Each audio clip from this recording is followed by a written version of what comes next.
Bon, ce que je vous propose maintenant, c'est de voir comment on fait des contours en pointillés.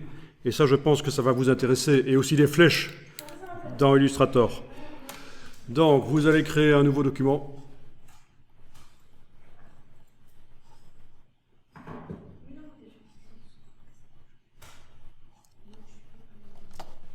Je me débarrasse de toutes les palettes majuscules, tabulation.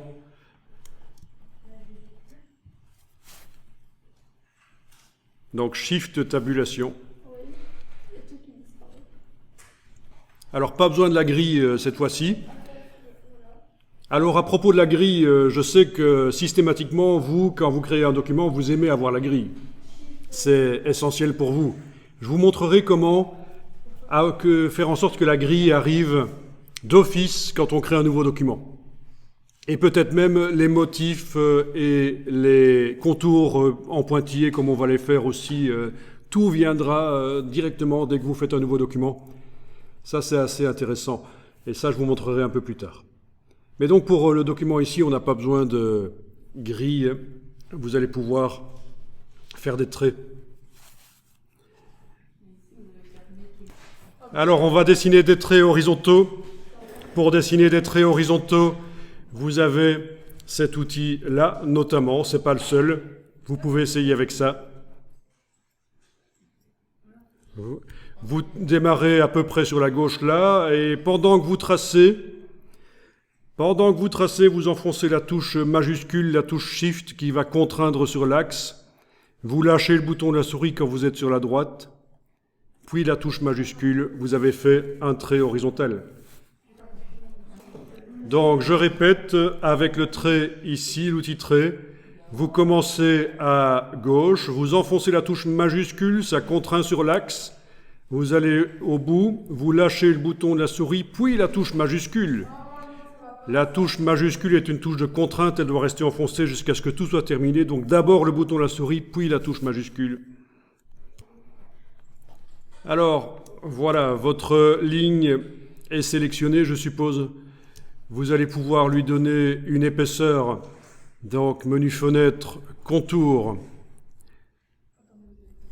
Alors, l'épaisseur, est-ce que vous l'avez en millimètres comme moi? Ce serait plutôt un point, non? D'accord, vous n'avez pas en millimètres. D'accord, ben écoutez, on va voir qu'on peut passer l'unité de mesure, comme je l'ai déjà fait en fait, dans Illustrator, le faire passer en millimètres pour les contours, parce que Illustrator est déjà en millimètres pour certaines choses, mais pas pour les contours. Donc, vous allez dans les préférences unités, donc menu édition, préférences unités sur Windows. Alors, vous voyez que, d'une manière générale, la mesure est en millimètres dans ce document. Par contre, les contours, vous les avez toujours en points. Mais passez en millimètres. Voilà.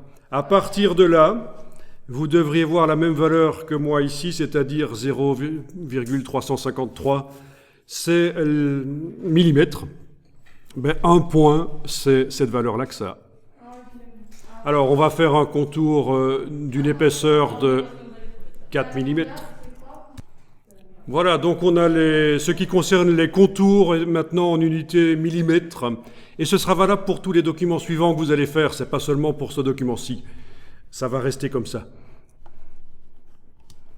Bien, alors, j'ai fait un contour très épais pour que visuellement on voit ce qui va se passer. Alors, je sais que ça vous intéresse parfois de faire des pointillés, donc on va voir comment ça fonctionne, c'est assez simple en fait. Vous allez, pendant que la ligne est sélectionnée, vous enclenchez pointillé.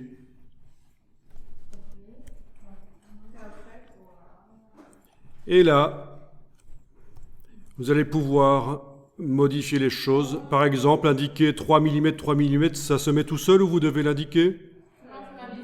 Indiquez-le. Ça, c'est parce que je l'avais fait précédemment. 3 mm de tiret, 3 mm d'espace. Les suivants, vous ne mettez rien pour l'instant. Et vous avez donc ce qui est demandé. Vous mettez 3 mm pour le tiret, 3 mm pour l'espace. Les suivants, vous ne mettez pas pour l'instant. Bon, ben, si vous voulez, vous pouvez tester les traits que vous voulez faire, c'est-à-dire 10 mm, espacement de seulement 1 mm, et alors l'épaisseur, vous choisissez l'épaisseur. Alors, on va essayer de faire ce que vous voulez faire. Ici, je vais dupliquer la ligne, comme ça on garde les différents états de notre ligne. Avec la touche Alt, je vais la déplacer. Voilà, j'ai une copie. Et donc, ce que vous demandez, c'est 8, 2, 2, voilà, comme ça. C'est ça? Donc, un tiret de 8 mm, suivi d'un espace de 2 mm, suivi d'un tiret de 2 mm, suivi d'un espace de 2.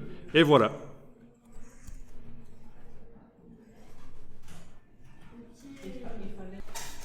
Alors, parmi les options, là, vous voyez qu'on est avec cette option ci, qui fait en sorte que lorsque le trait est appliqué à des formes complexes, il va avoir un meilleur aspect sur les angles, ça va tomber juste. Vous allez pouvoir tester ça. Si vous créez un rectangle en dessous, vous allez tout de suite voir que quand on enclenche ça, c'est mieux que ça. Donc c'est à vous de voir si ça vous intéresse ou pas que ça réagisse comme ça.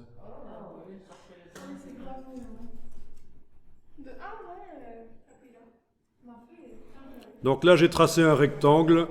Il a pris le trait que j'avais mis au point précédemment. Les aspects ici sont revenus.